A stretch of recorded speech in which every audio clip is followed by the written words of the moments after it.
کہ مولانا صاحب بیوی سے بڑی لڑائی ہوتی ہے، کوئی تعویذ دو.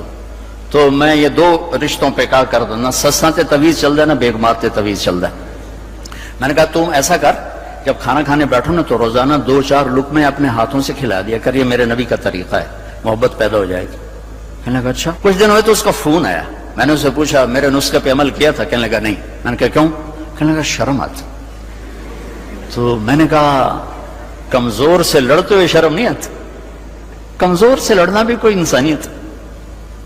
گاما تھی نا، گاما پہلوان کا نام سنا ہے نا؟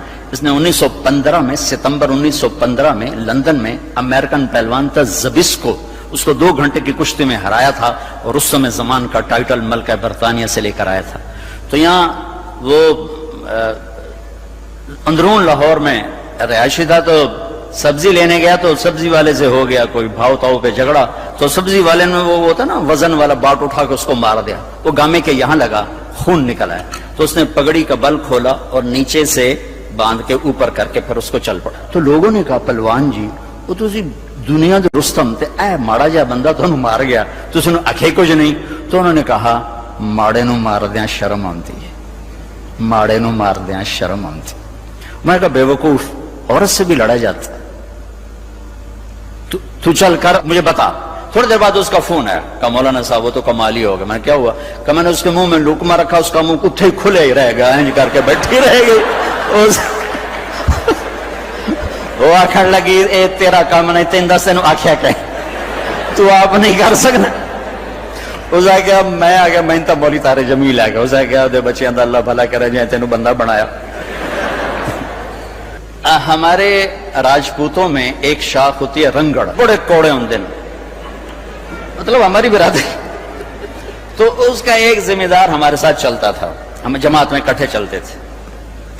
تو میرا یہ مستقل مضمون ہے، میں بیان کرتا ہوں میرے نبی کے اخلاق، نبی کی زندگی. چونکہ یہ عام طور پہ بیان نہیں ہوتی، میں اسے کھول کے بیان کرتا ہوں کہ ان سب کے گھر بننے والے ہیں، یا بن چکے یا بننے والے.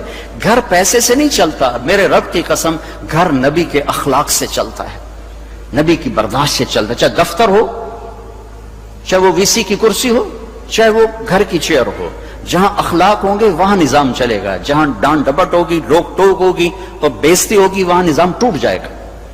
دل ٹوٹ جائے تو سارا نظام ٹوٹ جاتا. تو میں نے ان کے گھر فون کیا، ان کی بیگم نے اٹھایا، وہ تھے نہیں. میں نے کہا بتا دینا میں نے فون کیا تھا. تو جب وہ آئے نا تو کہنے لگے مولانا صاحب بڑا لطیفہ ہوا. میں نے کہا کیا ہوا؟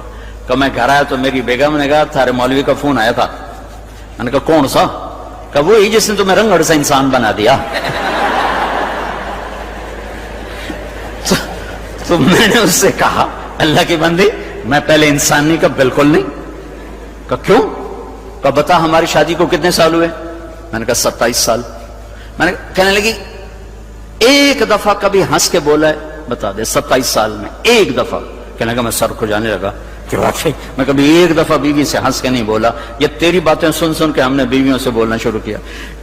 میرے عزیزو، میرے نبی کی خوبصورت زندگی ہے عالی اخلاق، عالی اخلاق، عالی اخلاق، عالی اخلاق. یہ ہر شعبے میں چلیں گے تو ایک خوبصورت معاشرہ جنم لے گا، ایک حسین معاشرہ. اپنے بچوں سے اخلاق برتو. میرے نبی نے فرمایا اکرموا اولادکم، اپنی اولاد کو عزت دو. آپ خود کیسے عزت دیتے تھے؟ جب حضرت فاطمہ تشریف لاتی تو آپ اپنی بیٹی کے لیے کھڑے ہو جاتے. وہی نہیں کھڑے ہوتے تھے، 4 قدم آگے جاتے، ان کا ہاتھ پکڑتے، بوسہ لیتے، پھر پہلے ان کو بٹھاتے، اس کے بعد خود بیٹھتے تھے. یہ عزت اولاد کو دینا میرے نبی نے سکھایا. حضرت علی کا فرمان ہے اکرموا اولادکم فانہم خلقوا لغیر زمانکم. اپنی اولاد کو عزت دو، یہ تم سے اگلے زمانے کے لیے پیدا کیے گئے ہیں. تمہارے نام کو زندہ رکھیں گے اگر ان کو عزت دے کے مرو گے. اور تربیت کے نام پر ڈانٹ ڈپٹ، ڈانٹ ڈپٹ، ڈانٹ ڈپٹ، یہ یا جھوٹ پہ لے آئے گی اولاد کو، یا وہ دوغلے ہو جائیں گے یا متنفر ہو جائیں گے.